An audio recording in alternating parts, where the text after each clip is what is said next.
example, and we can also help to generate a world where technology cannot be used to harm children. Thanks. Thank you. Kate Chaney, Member for Curtin. At the roundtable, we've just heard some really disturbing stories about how law enforcement is being overwhelmed by the volume of child sex abuse material images. And AI is a huge contributor to that. This is a no-brainer. We need our laws to ensure that these AI tools that are designed to produce child sexual abuse material are not allowed to be held by Australians. We can fix this, and this is a simple part of what is a fairly complex picture. AI is changing child sexual abuse material and the landscape in Australia. It's making it easier to generate this material, but it can also be used as a tool to support law enforcement. And we've heard today some asks from ICMEC on what we need to do in this area. And I think it's really important that government listens. Regulating AI is challenging because the technology keeps changing. But we need to be able to react nimbly and fill the gaps in legislation as they occur, rather than waiting for some big AI act that will cover everything. So I urge the government to really look at and implement the private members bill that I introduced a few weeks ago, that makes it an offence to download these tools that are designed to generate child sexual abuse material. And we need to look at how AI can be used to support law enforcement to keep our kids safe. Do you want to say anything? Yeah, introduce yourself first. Chaney MP from the Australian Institute of Criminology. I've seen offenders on the darknet talking about how they are taking non-sexual pictures of real children from their social media profiles and from their parents' social media profiles and turning them into child sexual abuse material. So even if a child hasn't been a contact victim of child sexual abuse, they are still being victimised without their parents knowing, without them knowing, and their photos are circulating around on the internet. So we're here today to do something about that and look at prevention and reporting and legislation. We also need to equip law enforcement with the tools to actually investigate offenders and identify children. And that, in that case, AI can actually be used in a positive sense for actually giving law enforcement the tools to speed up their investigations and rescue children. Thank you.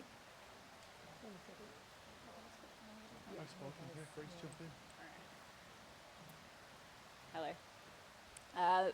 We know that child sexual abuse is an awful crime. It's becoming more and more prolific. The nature of it is worsening because of AI tools that are enabling offenders to make their methods of abuse more sophisticated, as well as make their methods of evading justice more sophisticated. I want to put a focus on prevention, whilst we clearly need to tackle this issue from every angle that includes response, and it includes a multi-sector approach. We have a huge gap in prevention of child sexual abuse, specifically in how offenders are able to groom children. In recent years, we've had a lot of focus on peer-on-peer abuse, whether that's adults harming other adults or children harming other children. But the offenders who commit the worst offences against children are most likely to be highly sophisticated, specialised adults who use methods of grooming and coercion to not just abuse the victims, but also groom the rest of the community. And whilst programs like Respect for Relationships and consent education are useful in dealing with situations where all parties have equal rights and the ability to opt in or out of the situation, when we're talking about adults harming children and using methods like grooming, it is a completely different framework that is required to empower not just children, but all adults who work with children to actually detect their methods. So I'm advocating for grooming prevention education as a standalone measure of prevention for child sexual abuse.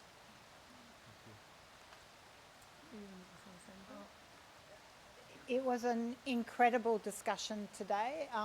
It was a privilege to second the member for Curtin's bill around criminalising the downloading of these very dangerous apps like Nudify that help the creation of child sexual abuse.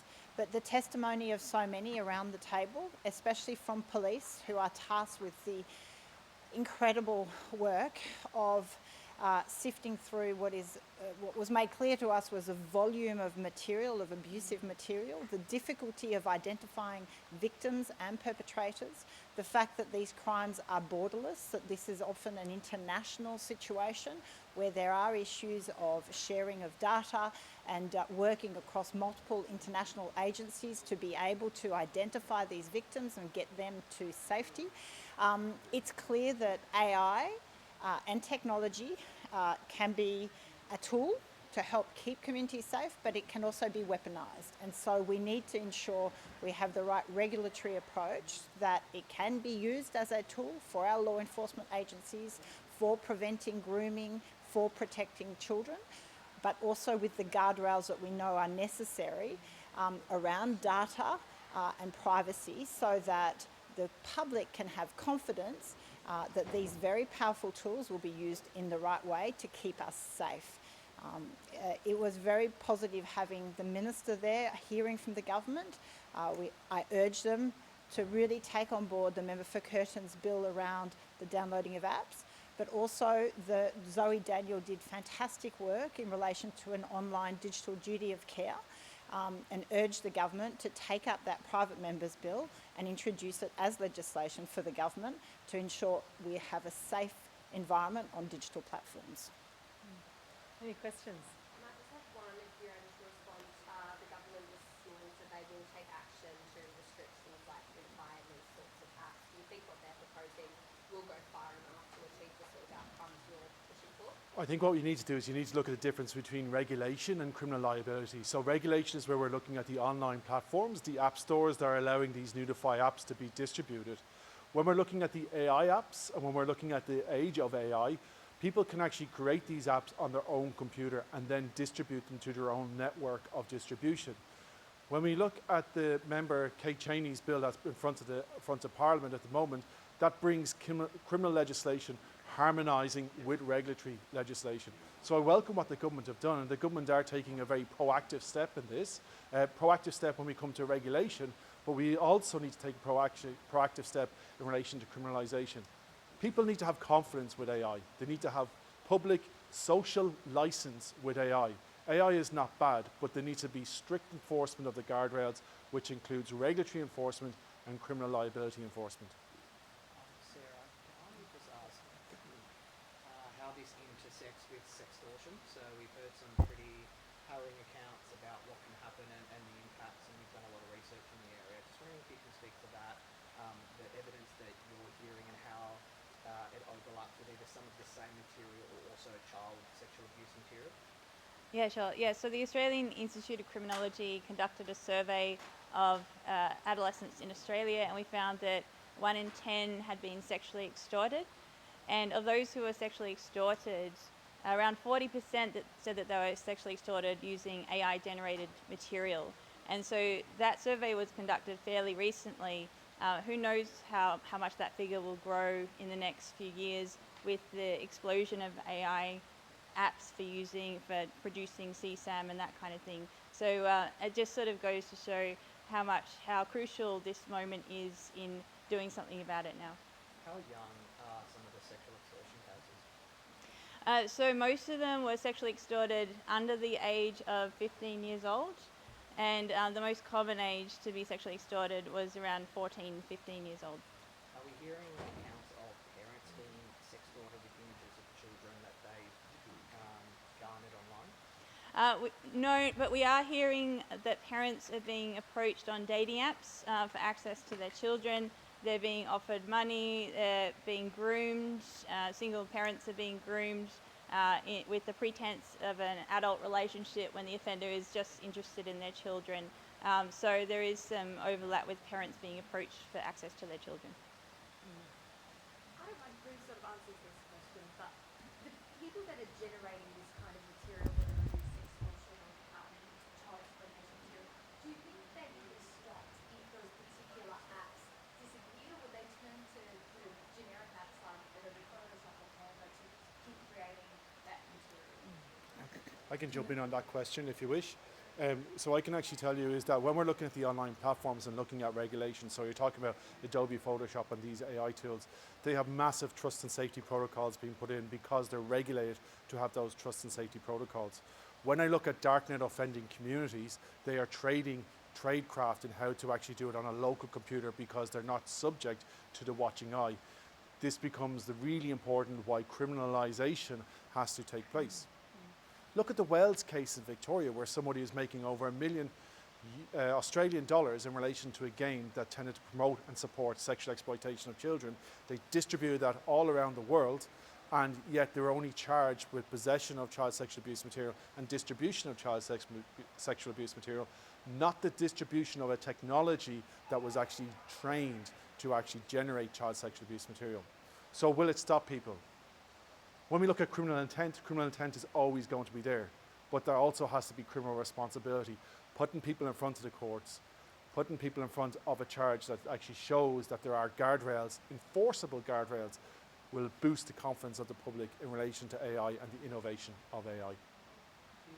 I'll just add, with tools that are specifically designed to generate AI, child sexual abuse material, it's not illegal to hold those tools. So it's possible for offenders to download those tools, train them using images of real children, delete those images and still be able to regenerate that material. And if they've deleted the images, they're not at that point actually committing any offences. So this, making it an offence to download these tools that are specifically designed to generate child sexual abuse material won't fix the problem, but it would fix a hole that currently exists in our current laws.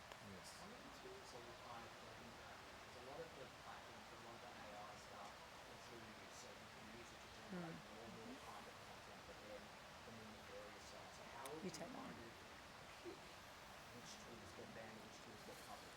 Great question, and the reason why it's a good question is because when we look at OpenAI, most of the actual technology starts with OpenAI technology, so open source AI technology.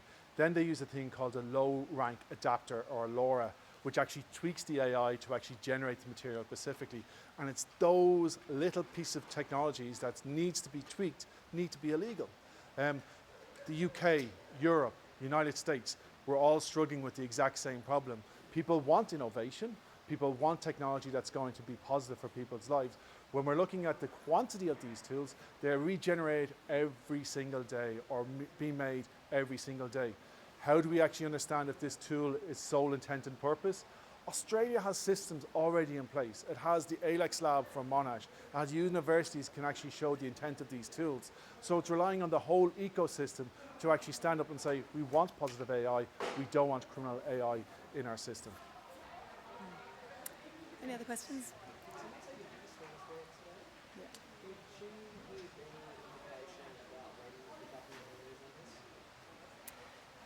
The Minister today mentioned that they're working on the duty of care bill and consultation will open soon. And she also spoke about some other work that she's doing, but it's probably better leave that for her to answer. The only thing I'd say to that is the testimony from the police representatives was incredibly sobering. Obviously, also Grace and other victim survivors, their testimony was incredible, but I should say the police account of how under-resourced they are to deal with the volume of material. They are a very small team, it's highly specialised, and they do not have the technology resources or the regulatory framework in which they can even take advantage of technology to assist them in their job. To me, what was incredibly compelling was how under-resourced they are to be as effective as possible. And overwhelmingly, the message was around prevention, that we have to be able to prevent this from starting from creating victims. There's one last question. Yep. Picking up on what Zara was mentioning and what you were talking about before with prevention response and what you're saying largely focus on responding to child exploitation that's true. And on the peer-on-peer side of things, do you think there needs to be more in prevention and respect in schools to stop this as a personal response? I think that child exploitation in all forms needs to be responded to, and it needs to be prevented where possible. The difference between peer-on-peer offending is that while a lot of these AI tools are enabling children to be more creative and sophisticated with their methods, because children don't have the same neural architecture to be as nefarious as an adult who is fully equipped with the communication skills, comprehension skills, and skills to evade justice. We're not seeing that the prevalence is as, or the nature is as egregious. There's not enough of a focus on the adult offenders who are more likely to go undetected in their commission of these crimes. Research from the University of New South Wales came out nearly 2 years ago that specifically focused on the offender cohort. It found that 1 in 10 Australian men has committed an offence against a child. 2/3 of that has taken place online. And it also gave a character profile of the typical offender, who is most likely to be an older Caucasian male who is socially supported, is financially pretty well off, and married. And these people are in the community going undetected because so little focus, or not a proportionate amount of focus, is put on these really sophisticated offenders. Yes, peer-on-peer abuse is a problem, and as I said, it is becoming worse because of the readily available tools that even children are exposed to. However, the worst offending is committed by highly specialised, highly trained offenders who essentially, it's their job to offend against children. Thank you very much. Thank you, everybody. you. Thank you. Great.